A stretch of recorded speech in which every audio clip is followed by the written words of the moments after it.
مولانا عظیم وصدق رسولہ النبی الکریم ونحن علی ذالک من الشاہدین والشاکرین۔ دلوں سے غم مٹاتا ہے محمد نام ایسا ہے، دلوں سے غم مٹاتا ہے محمد نام ایسا ہے، خدا سے جو ملاتا ہے محمد نام ایسا ہے۔ انہی کے نام سے پائی فقیروں نے شہنشاہی، انہی کے نام سے پائی فقیروں نے شہنشاہی، خدا سے جو ملاتا ہے محمد نام ایسا ہے، خدا سے جو ملاتا ہے محمد نام ایسا ہے۔ میری اسٹیج کی زینت میرے علاقے کے خوبصورت شخصیت، دین متین کی خدمت کرنے والے، حضور کے مبارک کلام قرآن مجید فرقان حمید کی خدمت کرنے کی اللہ نے توفیق نور سے نوازا ہے۔ میری مراد اس مسجد جہازہ کے خطیب حضرت علامہ مولانا قاری غلام عربی صاحب، اور ساتھ ہی میرے دوست مشفقی و مہربان بڑے شفیق جناب محترم حافظ منور حیدری صاحب، اور اس مسجد کے امام کہ جو اس مسجد کو اپنے معاملات کو اپنے گھر کے معاملات سے زیادہ اہم سمجھتے ہیں، اور الحمدللہ اس مسجد کی بنیاد سے لے کر آج تک میں نے دیکھا ہے کہ اس مسجد کے ہر کام میں اچھے اور بہتر طریقے سے کرنے کی کوشش کی ہے۔ اللہ رب العزت کی ذات کریمہ میرے اس خوبصورت دوست حافظ محمد حفیظ صاحب اور ان کے برادر اکبر جناب محمد انیس صاحب کہ جس محبت اور خوبصورتی کے ساتھ اشرف کے گھر کی اپنے سارے خاندان کے ساتھ ڈیوٹی دے رہے ہیں، مالک ان کی ڈیوٹی کو اپنی بارگاہ ناز کریمہ میں قبول و منظور فرمائے۔ عزیزان محبت، حضور سیدنا غوث اعظم شیخ عبدالقادر جیلانی محبوب سبحانی قطب ربانی کے عشق و محبت کے نام پر میں اور آپ جمع ہیں۔ حضور غوث اعظم کی 11ویں کی برکات کے حوالے سے ہم حاضر خدمت ہیں۔ آپ کے عظیم اعلیٰ بلند و بالا بارگاہ ناز میں چند منقبت کے اشعار پیش کروں گا اور پھر اپنی گفتگو کی طرف چلیں گے کہ بہت خوبصورت انداز سے شاعر نے آپ کی شان کریمہ کو مخاطب کر کے لکھا ہے کہ لکھتا ہے: خدا کے فضل سے ہم پر ہے سایہ غوث اعظم کا، خدا کے فضل سے ہم پر ہے سایہ غوث اعظم کا، ہمیں دونوں جہانوں میں سہارا غوث اعظم کا،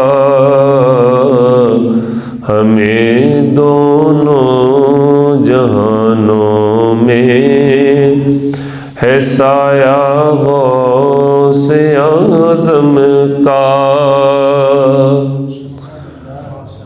اور جو آپ کی زندگی کا خوبصورت واقعہ کل ہمارے علاقے کی خوبصورت شخصیت جناب حضرت علامہ مولانا قاری تصور کاظمی صاحب ذکر کر رہے تھے کہ آپ بچپن سے ہی اللہ نے ولایت کا نور عطا فرمایا تھا، اور وہ طاقت نور اللہ نے آپ کو عطا فرمائی تھی کہ جب پیدا ہوئے تو لوگوں کو موسم کی خرابی کے سبب پتہ نہ چل سکا کہ آج روزہ ہے یا نہیں، تو آپ کی والدہ نے بتایا کہ میرے فرزند نے، میرے عبدالقادر نے صبح سحری سے اب تک دودھ نہیں پیا، تو میرا دل اور یقین کہتا ہے کہ آج روزہ ہے۔ اسی پر شاعر نے کہا کہ رہا پابند کام شریعت کا ابتدا ہی سے،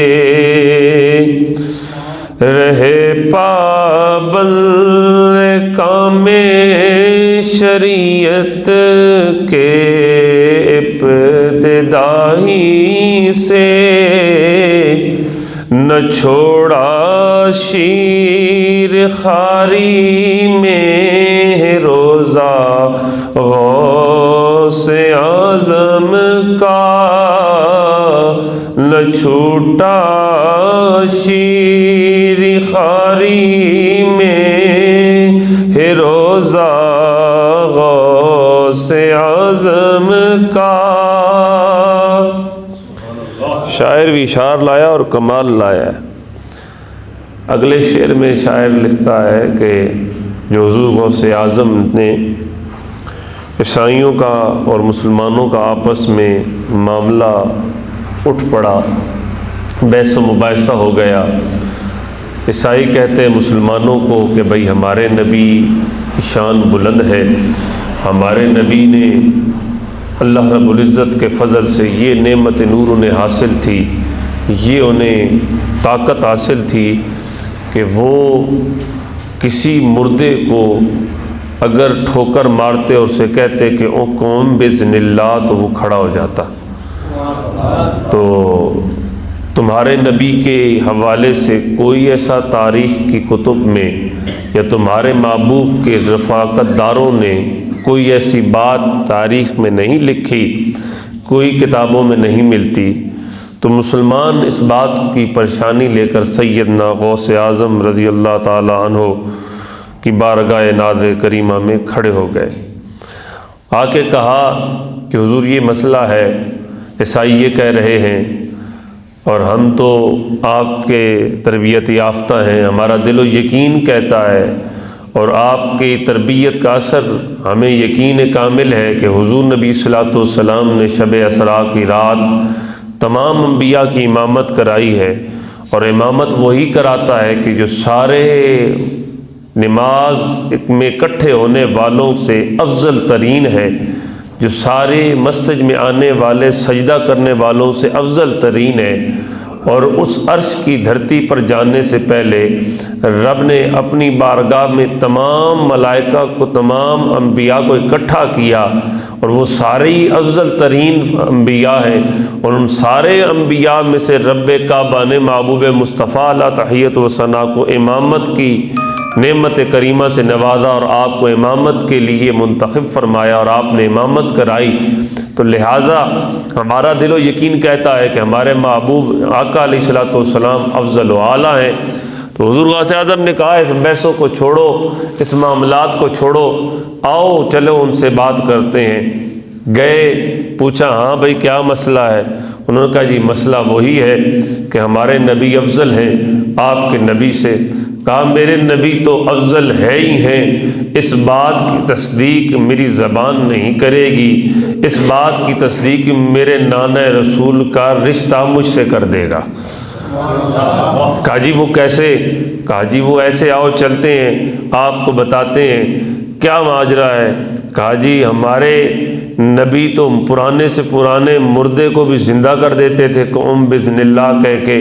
تو کہا چلو اس معاملے کو حل کرتے ہیں۔ جی کہا کیسے حل کریں گے؟ کہا اس نبی کا ایک ادنا سا اولاد کا فرد عبد القادر ہے، یہ حل کرے گا، حل کرتے ہیں۔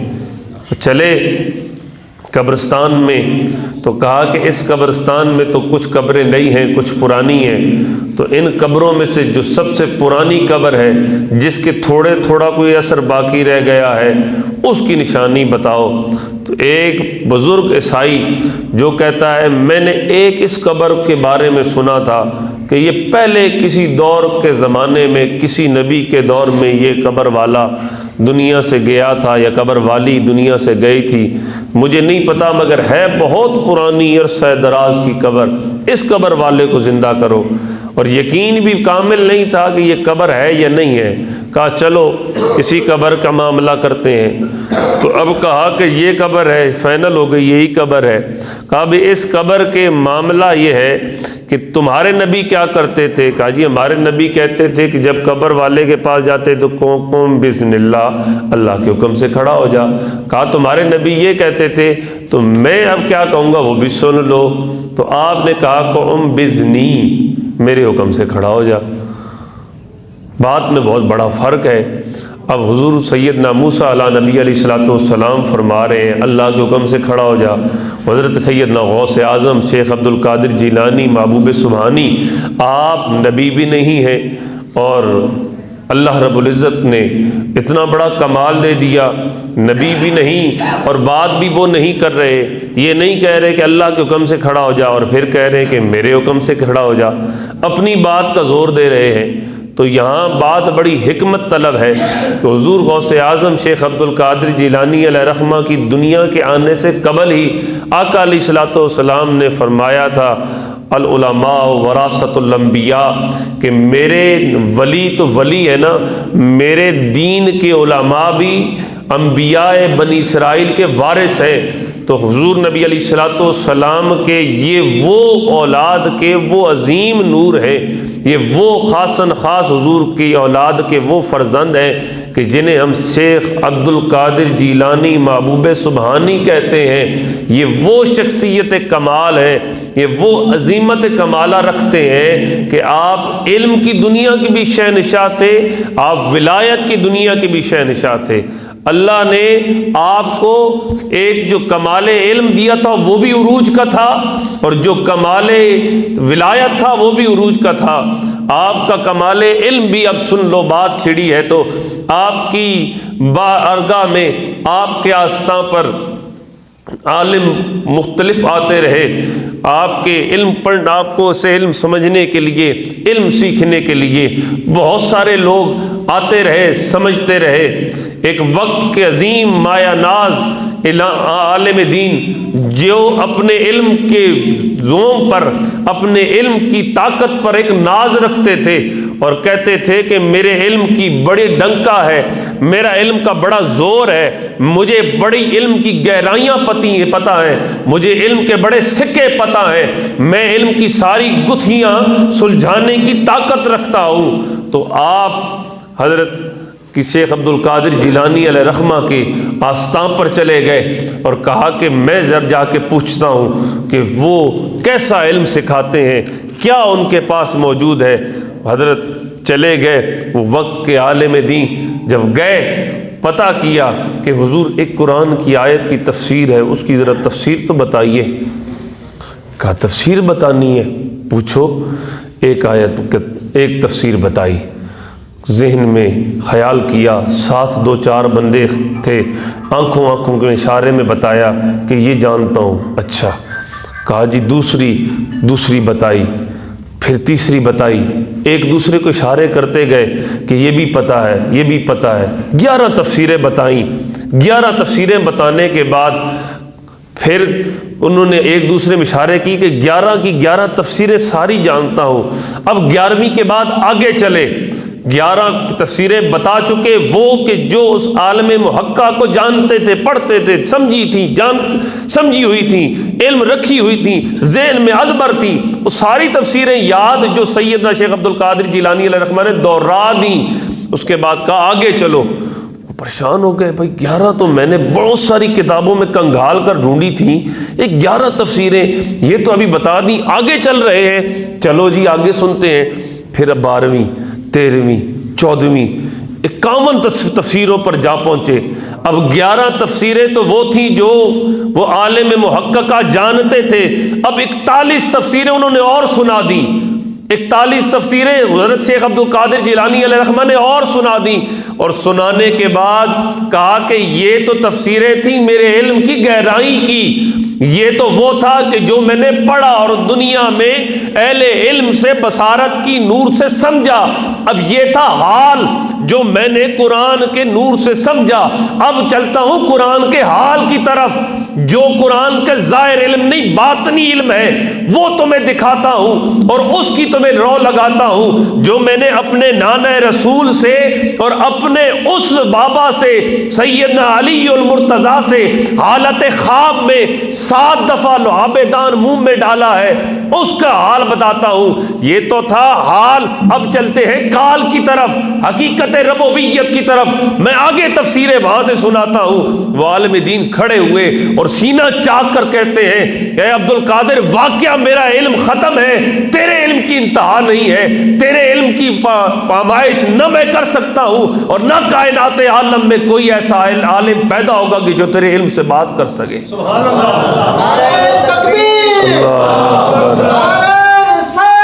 یا رسول اللہ، یا غوث اعظم، زندہ باد، فاقتلوہ، جب تک سورج چاند رہے گا رضوی تیرا نام رہے گا۔ لبیک لبیک یا رسول اللہ، لبیک لبیک لبیک یا رسول اللہ،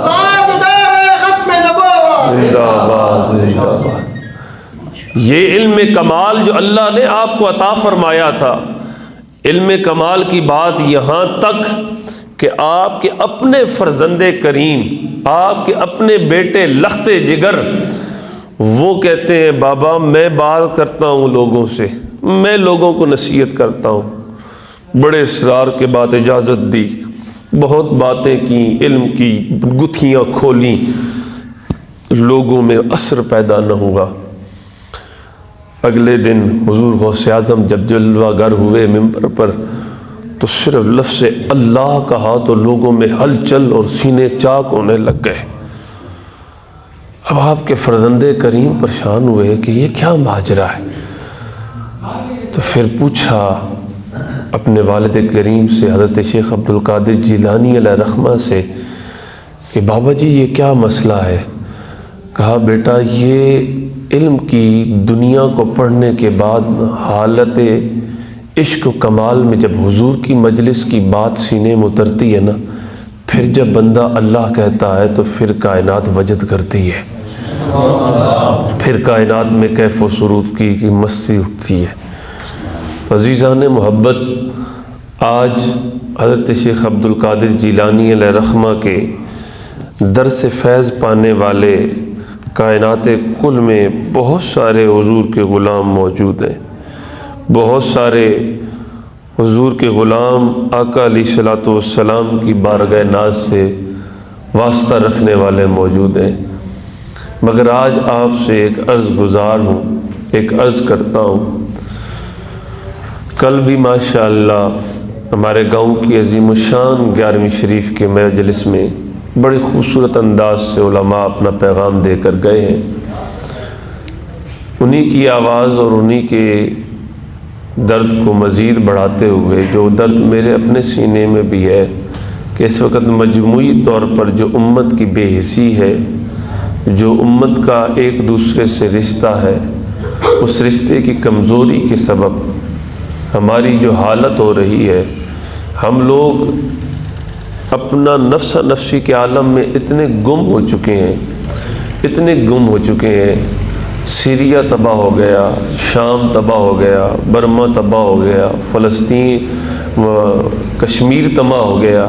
ان ممالک میں کثیر جانیں انسانوں کی جام شہادت نوش کی ہیں، مگر جو اس وقت موجودہ فلسطین کی دھرتی پر ہو رہا ہے، جو فلسطین کی حالت ہے، جو فلسطین کے ساتھ کافر کر رہا ہے، وہ اتنا دکھ بھرا حال ہے، وہ اتنا درد بھرا حال ہے، وہ اتنا طبیعت میں بوجھ ڈال دینے والے معاملات ہیں کہ طبیعت اس قدر بوجھل ہو جاتی ہے کہ پیچھے عرب امارات میں تقریباً 18 سے 20 ممالک کی کمیٹی میں بہت سارے ممالک نے احتجاجاً کہا کہ معاملات 5 نکاتی ایجنڈا میرے پاس لکھا ہے، میں شاید پورا نہ آپ کو پڑھ کے سنا سکوں، 5 نکاتی ایجنڈا انہوں نے پیش کیا۔ اس 5 نکاتی ایجنڈے میں ایک بات یہ تھی کہ متحدہ عرب امارات اور یہ جو ملک ہیں یہ اسرائیل کو جو تیل دے رہے ہیں، جو آئل ڈیلیور کر رہے ہیں، وہ روک دیں۔ تو سر دست اسرائیل کو یہ تیل دینے والے معاہدے سے عرب امارات نے انکار کر دیا، کہا کہ جی ہمارا تیل کا معاہدہ اپنی جگہ چلتا رہے گا، ان مسلمانوں سے ہمدردی اپنی چلتی رہے گی۔ اور اس سے بڑی غضبناک بات، اس سے بڑی دردناک بات، اب کہتے ہیں نا کہ جی حرم شریف ان کے پاس ہوتا ہے جنہیں اللہ منتخب کرتا ہے۔ ہم یہ بات کہتے ہیں کہ وہ اعلیٰ جگہ ہے، اعلیٰ پر اعلیٰ لوگ رہتے ہیں، ایسا نہیں ہے۔ کیوں ہے؟ کیونکہ دیکھیں کہ جب رسول اللہ صلی اللہ علیہ وسلم نے حرم کو پاک کیا تھا تو اس میں 360 بت رکھے تھے، تب بھی حرم تھا، اس کی قدر و قیمت تھی، اس کی افضل مقام عزت تھی، مگر سمجھنے والے کوئی نہیں تھے۔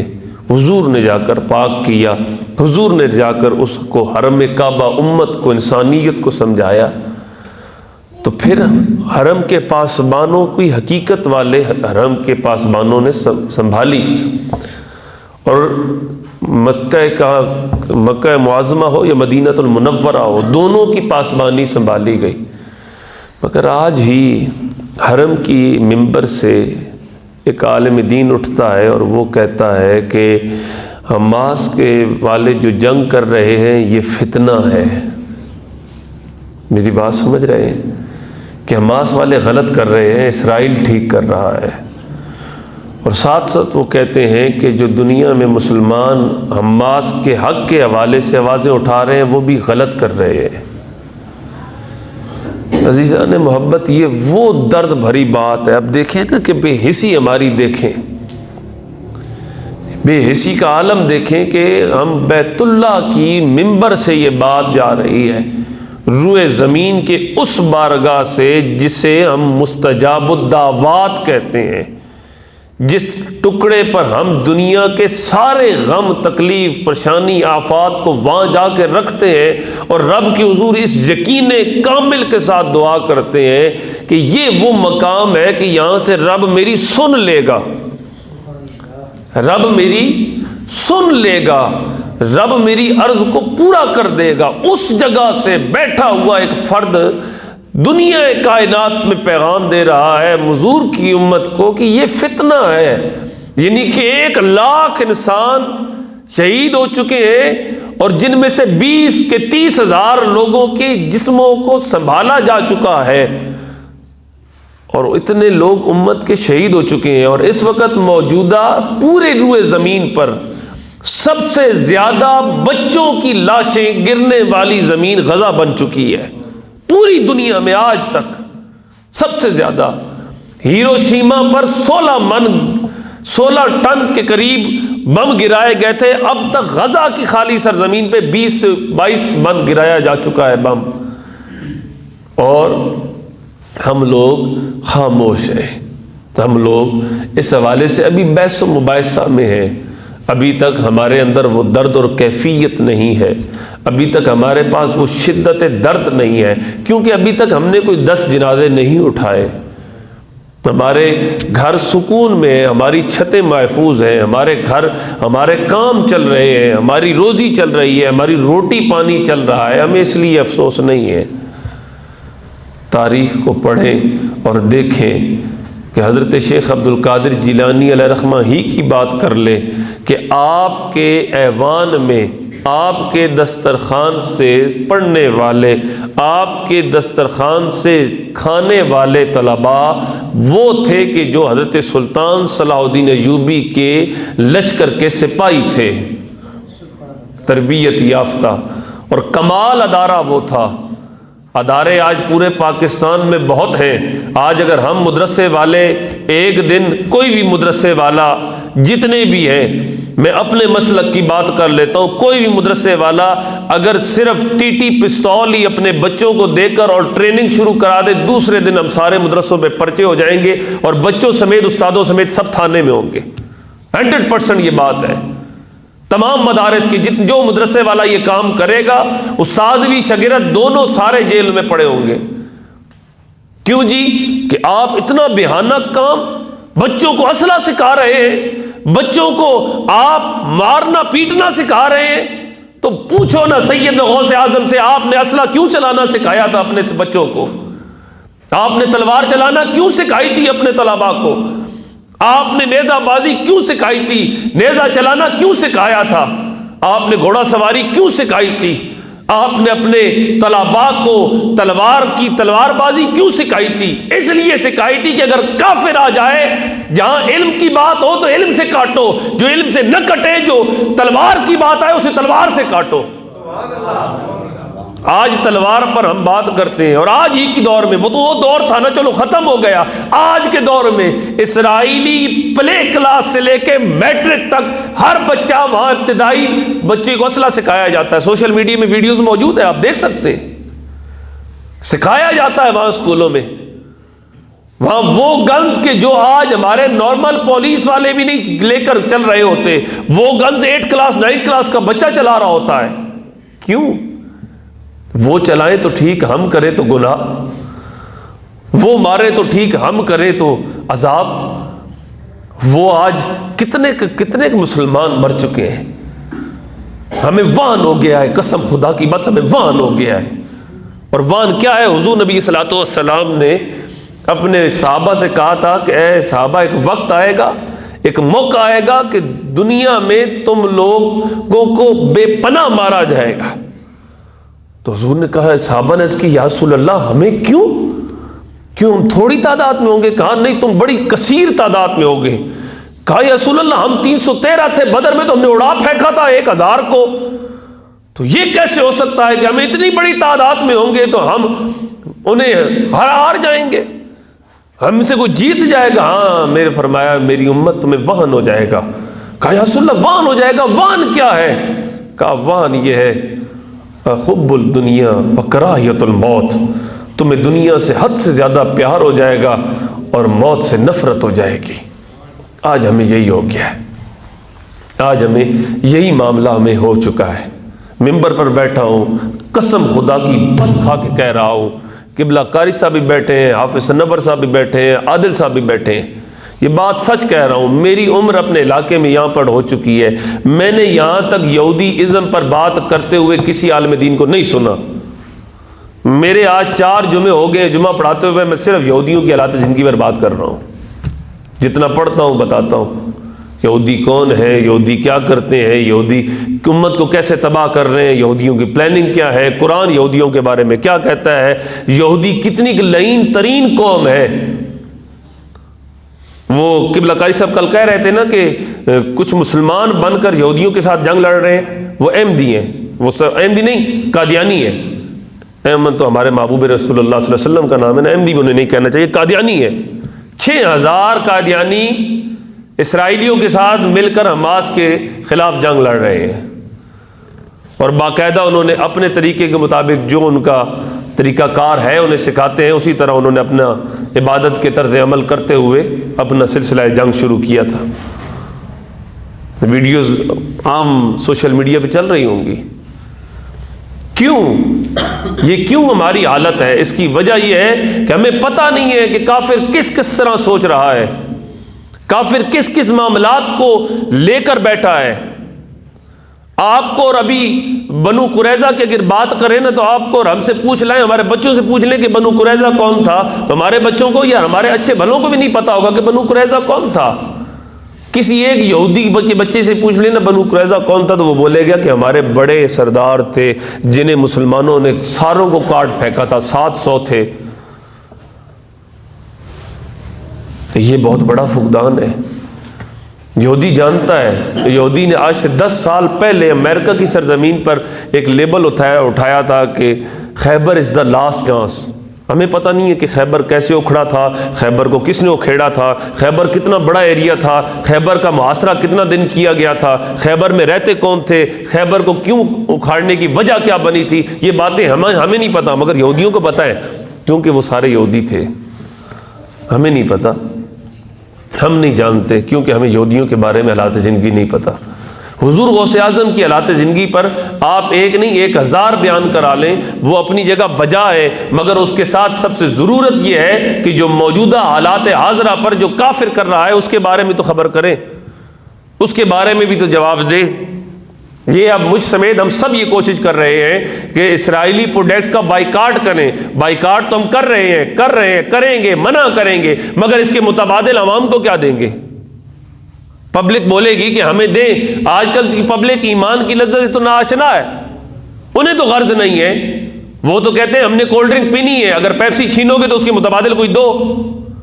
ہم نے تو برگر کھانا ہے KFC یا میکڈونلڈ کا، اگر وہ لیتے ہو تو اس کے متبادل دوسرا دو۔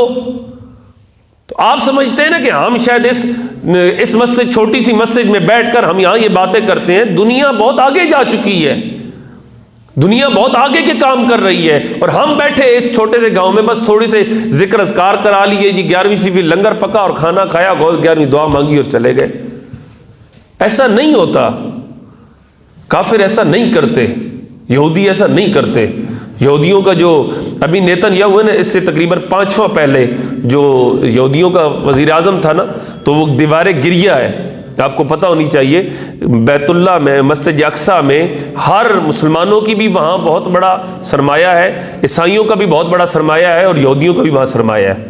یعنی کہ یہ تینوں مذاہب وہاں اپنے اپنے طرز عمل میں عبادات کرتے ہیں، کیونکہ ان تینوں کی عبادات کی مختلف نشانیاں موجود ہیں ان تینوں مذاہب کے۔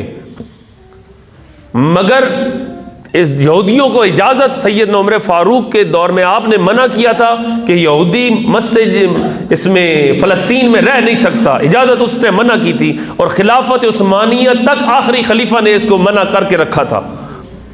سلطان عبدالحمید ثانی نے اس معاملات کو برقرار رکھا تھا، اور اس کو توڑا اور اڑایا ہی اسی لیے گیا کہ وہ اس بات پر سخت تھا کہ فلسطین کی سرزمین پر یہودی کو رہائش نہیں مل سکتی۔ اور میں بات یہودیوں کی کر رہا ہوں کہ یہودی کتنے زیادہ سمجھدار ہیں۔ ہم سمجھتے ہیں نا کہ ہم رو کر یا گڑ گڑا کر، یہ ہمارا حصہ ایمان ہے، مجبور ہیں ہم لوگ۔ اس وقت ہم یہاں سے بیٹھ کر یا پورے پاکستان میں جتنے بھی علماء ہیں یا جتنے بھی دین کے خدام ہیں، ہمارے اپنے تحریک کے رہنما قبلہ سعد صاحب نے کیا کہا کہ ہمیں گورنمنٹ اجازت دے تو ہم بالکل جان توڑ جائیں گے، ہمیں کسی چیز کی ضرورت نہیں، ہم سب کی چیز کا اپنا انتظام کریں گے اور ہم غزہ کی مدد کے لیے جائیں گے۔ ایسا قائد ہونا یار، وہ کہتے ہیں نا دل خوش ہو جاتا ہے، ایسا تحریک کا سربراہ ہو، اس سے پوچھا جائے بھائی تیری زندگی کی سب سے بڑی خواہش کیا ہے، تو وہ کہتا ہے زندگی کی ایک ہی خواہش ہے، اگر جامع شہادت مل جائے تو، کوئی خواہش نہیں۔ تمنا دیکھیں نا کتنی بڑی خواہش ہے کہ میری اور کوئی تمنا نہیں، ایک ہی ہے کہ جامع شہادت نوش ہو جائے۔ تو دیوار گریہ پر بات کر رہا تھا کہ یہودیوں کا 5واں جو صدر تھا، دیوار گریہ پر جب ان کا دن ہوتا ہے تو سارے یہودی اکٹھے ہو کر دیوار گریہ پر اپنی عبادت جس طرح بھی ان کا طریقہ کار ہوتا ہے وہ کرتے ہیں۔ تو سارے یہودی کے اس صدر کے گھر والے سارے جلدی جلدی اپنے وقت پر پہنچنے کے لیے نکل گئے۔ تو آخر میں اس کی بیٹی نکلی تو اس نے اپنے باپ کو کہا کہ بابا آپ نہیں چل رہے، آپ کہیں اور جا رہے ہیں۔ تو اس نے کہا بیٹا میرا ایک اپنے ملک کے حوالے سے ایک بہت ضروری کام ہے، وہ میں کر کے آؤں گا۔ کہا بابا ہمارا سب سے ضروری سال کے بعد عبادت کا دن آتا ہے، سال کے بعد ہم نے دیوار گریہ پر جا کر اپنی عبادت کرنی ہے، تو آپ نہیں چل رہے، یہ کیا کر رہے ہیں؟ کہا بیٹا اگر دعاؤں سے کام بنتا تو حرم میں جتنے مسلمان دعائیں مانگتے ہیں روح زمین پر اتنی کوئی دعائیں نہیں مانگتا۔ تو یاد رکھیے دعا اپنی جگہ سر رکھتی ہے، تقدیر بھی بدلتی ہے، عمل کام کرتا ہے، عمل کام کرتا ہے۔ اب دیکھ لیں پورے پاکستان میں جتنی بھی ریلیز ہوئیں، جتنے بھی احتجاجات چل رہے ہیں، ان میں سب سے زیادہ اثر پذیر یہ فیض آباد والی جو ابھی فیض آباد سے لے کے شاہراہ دستور تک ہوئی تحریک لبیک پاکستان کی، اس کی الگ کیوں دنیا میں دیکھی؟ حماس کا موجودہ وزیر اس سے کیوں خطاب کر رہا ہے؟ کیونکہ اسے امید ادھر سے نظر آئی۔ ایک دم ہوتا ہے نا، ایک خم ہوتا ہے، ایک اندر کی آواز ہوتی ہے، اور ملک پاکستان سے یہ آواز گئی ہے۔ تو آپ لوگوں کو یہ بات سمجھانا چاہتا ہوں، یہ بات سمجھیں کہ اگر زندگی میں آگے بڑھنا چاہتے ہیں تو پھر اپنے زندگی کے معاملات کو بہتر کریں۔ حضور غوث اعظم نے علم کی دنیا کے شاہکار تھے۔ آپ کا بچپن کا واقعہ ملتا ہے نا کہ آپ بچپن میں کہتے ہیں کہ میں نکلے گھر سے کھیلنے کے لیے باقی بچے، تو میں بھی نکلا، تو ایک جانور گائے یا اس طرح کا کوئی جانور تھا، تو اس کو پکڑا، تو باقی اس کو پکڑنے لگے تو کھینچا، تو میں نے جب پکڑا تو اس گائے کے اس جانور نے مجھے مڑ کے کہا عبد القادر تو اور ہے، تو مجھے نہ پکڑ۔ اسے اللہ نے، حضرت شیخ عبد القادر جیلانی کہتے ہیں میں نے جب اس کی بات سنی، کہا کیوں؟ کہا کہ تو نے دنیا کائنات کو علم کے نور سے منور کرنا ہے۔ محی الدین لقب آپ کا کیوں تھا؟ کیوں آپ کو محی الدین کہا جاتا تھا؟ محی الدین آپ کو اس لیے کہا جاتا تھا، محی الدین کا لقب آپ کو اس لیے ملا، اور خود دین مصطفیٰ کے واقعے کے کمال سے یہ واقعہ ملتا ہے آپ کا کہ آپ نکلے اپنے خانگاہ سے تو دیکھتے ہیں کہ ایک بزرگ ضعیف العمر ایک انسان ہے، وہ لیٹا ہوا ہے، بہت ضعیف ہے، اور وہ آپ کو اشارہ کرتا ہے ادھر آئیں۔ حضرت شیخ عبد القادر جیلانی علیہ رحمہ پاس جاتے ہیں، پوچھتے ہیں بولیں حکم کریں، تو وہ کہتے ہیں کہ مجھے تھوڑا ہاتھ لگا کر مجھے سیدھا کر دیں، کھڑا کر دیں۔ تو آپ حضرت شیخ عبد القادر جیلانی علیہ رحمہ جب اس کو ہاتھ لگاتے ہیں اور سیدھا کرتے ہیں تو وہ لیٹا ہے، جب تھوڑا بیٹھتا ہے تو اس کے چہرے میں پہلے غمی تھی، چہرے میں بیماری تھی، جسم کمزور تھا، تو حضرت شیخ عبد القادر جیلانی رحمہ نے ہاتھ رکھ کے سیدھا کیا تو وہ تھوڑا تر و تازہ ہو گیا، چہرے میں خوشی آ گئی، چہرے میں طاقت آ گئی۔ حضرت شیخ عبد القادر جیلانی علیہ رحمہ نے کہا یہ کیا ہے؟ تو پھر فرمایا مجھے کھڑا کریں۔ حضرت شیخ عبد القادر جیلانی علیہ رحمہ نے اس بزرگ کو پکڑا اور کھڑا کیا۔ وہ بزرگ تھے، بالکل ناتواں تھے، اٹھنے کی ہمت نہیں تھی، جب کھڑا کیا تو بالکل 26 سالہ نوجوان کی طرح جسم ایسا مضبوط ہو گیا، اور جسم تر و تازہ، اور چہرے میں وہی 26 سالہ جوانی آ گئی۔ حضرت شیخ عبد القادر جیلانی علیہ رحمہ نے کہا یہ کیا ہے؟ کہا میں دین ہوں، میں حضور کا دین ہوں، مجھے لوگوں نے عمل کرنا چھوڑ دیا تھا عبد القادر، مجھے لوگوں نے سمجھنا چھوڑ دیا تھا، آج سے تم عبد القادر نہیں، محی الدین عبد القادر شیخ عبد القادر جیلانی ہو۔ تم نے دین کو دوبارہ سے اثر نو کرنے کا اور دین کو ترویج کے کام کرنے کے لیے دوبارہ تم نے ہمت باندھ دی ہے۔ حضرت شیخ عبد القادر جیلانی رحمہ کے تب ڈنکے آج تک بج رہے ہیں اور روز حشر تک بجتے رہیں گے۔ کوئی کسی کو مجبور نہیں کرتا کہ تم 11ویں کرو اور تم نہ کرو، کتنے منع کرنے والے کر رہے ہیں، اور 11ویں دن بدن بڑھ رہی ہیں، دن بدن بڑھ رہی ہیں۔ کیوں بڑھ رہی ہیں؟ کون کس کو کہتا ہے کہ اپنا مال لو، اپنی جان لو، رزق اکٹھا کرو، پکاؤ کر کے دیگیں اتنی بناؤ اور لوگوں میں تقسیم کر دو، کیا ملتا ہے؟ تو وہ کہتا ہے میرے دل میں خوشی ملتی ہے اور مجھے راحت ملتی ہے، اور میرا پیر کامل شیخ عبد القادر جیلانی علیہ رحمہ کے طریقے کو میں زندہ کرتا ہوں۔ میرے شیخ عبد القادر جیلانی علیہ رحمہ سے وہ رشتہ زندہ ہوتا ہے، مضبوطی آتی ہے، میرا اس رشتے میں مضبوطی کمال آتا ہے۔ جب میں انہیں یاد کرتا ہوں تو میرا دل میں ایک سکون اور قرار ملتا ہے، اور جب میرے آنکھوں کے سامنے یہ لنگر چلتا ہے تو میرا دل کہتا ہے کہ اسی طرح عبد القادر جیلانی علیہ رحمہ کے خانگاہ میں لنگر لگتا ہوگا تو اسی طرح آپ تقسیم کرتے ہوں گے اور امت کو کھلاتے ہوں گے۔ تو یہ اس رشتے کو نبھاتے ہیں، اور وہ اثر جو حضرت شیخ عبد القادر جیلانی رحمہ چھوڑ گئے ہیں امت میں، یہ وہ درد ہے کہ جو روز حشر تک یہ 11ویں کے سلسلے چلتے رہیں گے۔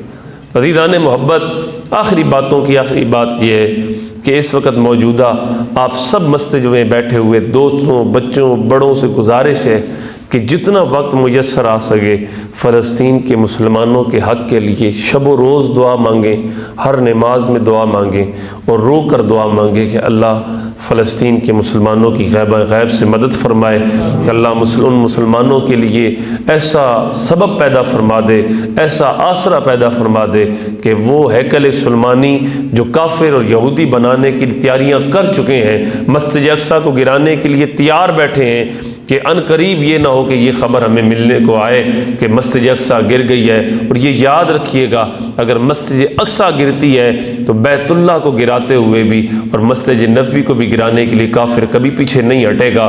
کیوں نہیں ہٹے گا؟ کیونکہ اسی کے چمچے اور اسی کے غلام اور عبداللہ بن ابی کی اولاد، اور وہی ساری اس وقت حرم کعبہ پر مسلط ہے۔ اللہ کی بارگاہ میں التجا گزار ہوں کہ مالک ہمیں عمل کی توفیق دے۔ وآخر دعوانا الحمدللہ رب العالمین۔